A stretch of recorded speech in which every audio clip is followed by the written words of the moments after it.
ఏమీ మనకు న్యాయం జరగలేదు.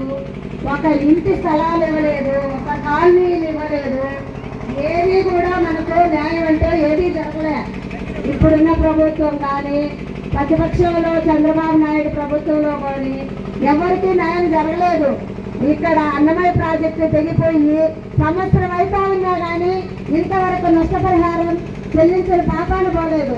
రైతులు వడగళ్ళ వానకు వచ్చి వర్షాలకు వచ్చి కొట్టుకొని పోతున్నా కానీ నష్టపరిహారం రైతులతో మేము కొట్లాడినా కానీ కమ్యూనిస్టులు ఎవరికే కానీ న్యాయం చేసిన పాపాన పోలేదు. కాబట్టి ప్రజలారా ఆలోచించండి.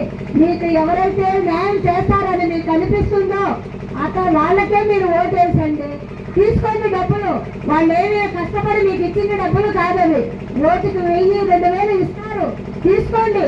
తీసుకొని మీరు ఆలోచించండి. ప్రజలారా ఆలోచించి కంటి కొడుమలకి ఓటు వేసి గెలిపిస్తారని ప్రార్థిస్తున్నాము.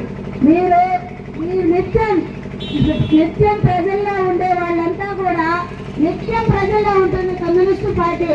ఒకవేళ ఈ రోజు మేము కమ్యూనిస్టు పార్టీగా మేము ఒకటే చెప్తున్నాం, మేము గెలవకపోయినా నిత్యం ప్రజల్లో ఉండే వాళ్ళం. ఈ సమస్యల పైన నిత్యం పోరాడే వాళ్ళం మేము. కాబట్టి ప్రజలారా మీరు కామ్రేడ్ బుక్కే విశ్వనాథ్ నాయకును మీ అమూల్యమైన ఓటు పైన ఓటు వేసి నుంచి గెలిపిస్తారని ప్రార్థిస్తున్నాం. ఇప్పుడు మనకు మహిళలకు ఎక్కడా న్యాయం అనేది జరగలేదు. మహిళల పైన అత్యాచారాలు జరుగుతున్నాయి. ప్రజలారా ఆలోచించండి.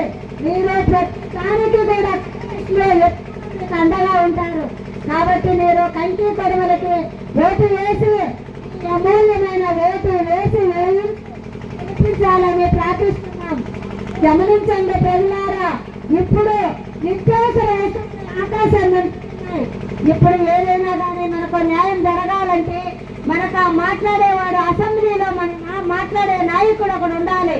అక్కడ మాట్లాడేవాడు ప్రశ్నించేవాడు అనేవాడు ఉంటే మన సమస్యలు ఎత్తుకొని పోయి అక్కడ మాట్లాడతాడు. కాబట్టి ప్రజలారా ఆలోచించండి. ఒక్కసారి ఆలోచిస్తే మీ అమూల్యమైన ఓటు కంటి కొడవల పైన వేసి గెలిపిస్తారని ఆశిస్తున్నాం.